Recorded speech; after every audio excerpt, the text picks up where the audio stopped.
science, music, literature, drama, the whole culture, particularly the religion of all the people of Asia, can be traced directly to the Africans of Asia. India, Japan, China, just to name a few. Even Afro-American history can be traced directly to the Africans of Asia. I know it sounds strange to you, but the world owes a debt to the Africans of Asia. In the following presentation, you'll find out exactly why. Just give me a few seconds. Your ancestors never intended to let you down. In this book, called The Gods of Northern Buddhism, we find a name, the Asian name of the supreme deity of the universe. His name is Sambo. They say when nothing else was, Sambo was. The name of the God of the universe to the people of Asia. And there are many places that carry this name. This is a depiction of Sambo. This is not an African statue. This is from Asia. And many places in Asia are called Sambo Judasia, the land of the descendants of Sambo. Various spellings of the word and the name Sambo can be found throughout Asia. Negas, the divine people of Buddhism. This is a 2nd century depiction of Gautama the Buddha being given his first bath by the divine people of Buddhism called Negas, a tribe in Asia called Negas, the divine people of all the people of Asia, symbolized throughout Asia by the serpent or the dragon. That is their symbol. The Nega means serpent or dragon, the snake, found at the entrance of every temple. The Nega on the roads, on the hills, in the caves, the symbol of the Asiatic black man, the tribe called the Negas, the divine people.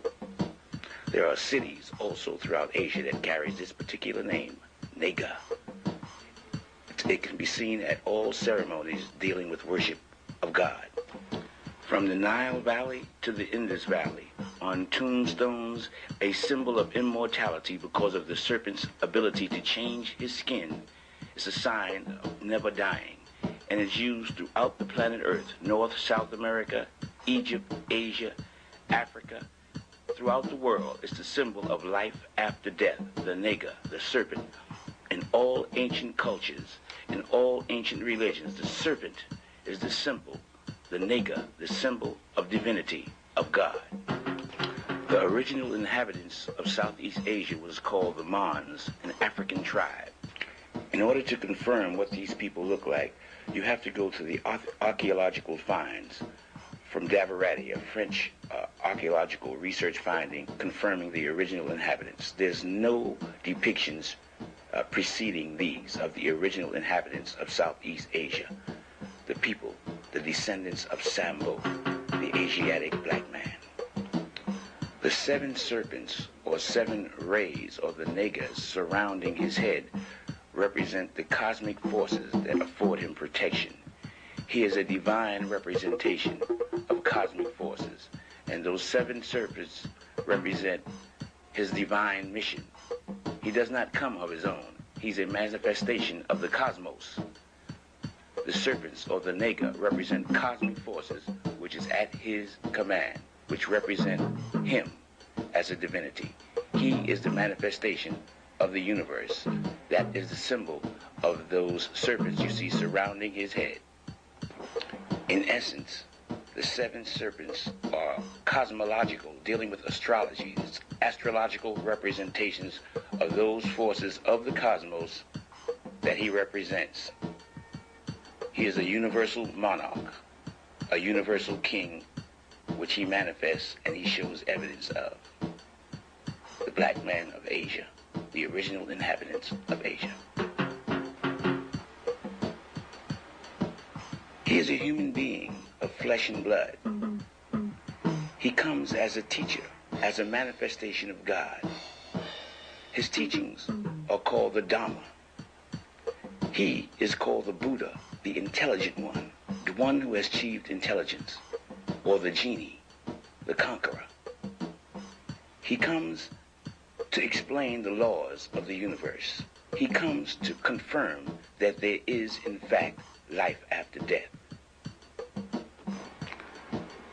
When the Buddha appears, he appears as a preacher, and he preaches the Dharma, that existence is a continual cycle of death and rebirth, and that each person's position and well-being in life is determined by his or her behavior in their previous lives.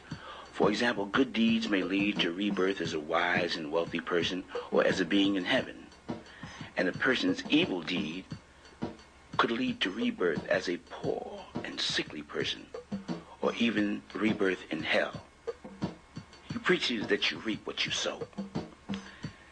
A Buddha also teaches that it's possible to break out of this cycle and gain a kind of perfect peace and happiness by practicing righteousness. They are manifestations of God.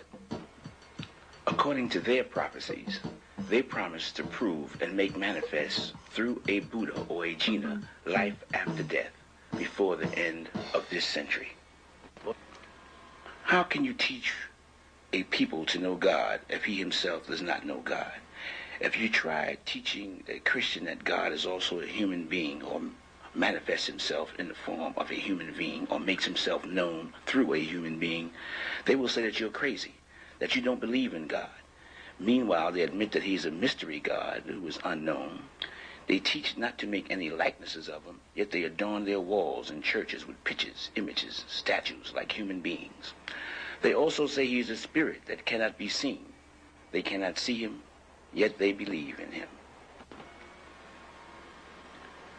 In order to remove all doubt, the Buddha, the enlightened one, the intelligent one, the genie, the conqueror, decided to make manifest to the world irrefutable evidence. They wanted to prove to a people in the future the manifestation of God, that God manifests himself through human beings, through men. Now, prophecy is irrefutable. A prophecy is a written confirmation of what will happen at a future date. These people, the black people of Asia, predicted or prophesied what they would do 2,500 years into the future. The prophecy states that he would send something from the past and join it with something from the future, something from the material world and join it with something from the spiritual world. The union of both the past and the future worlds, and the spiritual and the material worlds, would be contained in the revelation of a secret mystic diagram called the Mandala of Two Parts. This is a depiction of the future Buddha who would make this manifest at a point before the end of this century. Now, the scriptures of the world have all prophesied at the end of the age, which we are now entering, the age of Aquarius, we shall see the revelation of that which is secret, and the emergence into the light of day of that which has hitherto been concealed and veiled. This, our present age, is that time, the end of the cycle, the beginning of the new age. This book by Ivan Van Sertima raises the question of the African presence in early Asia. How did they get to Asia? This is the future Buddha. How did they get to Asia? They were called the Mons. And the wind and the rain in Asia is called the monsoon. This is the key to how they got to Asia.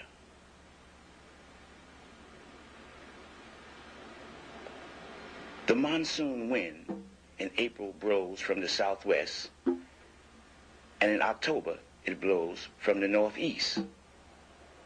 The monsoon wind blows from Africa to Asia, and from Asia back to Africa. The wind from April to October blows from the southwest, and from October to April it blows from the northeast.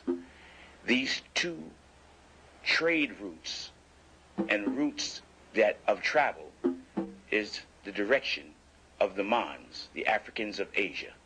They went from Africa to Asia, and from Asia to Africa, and they were called the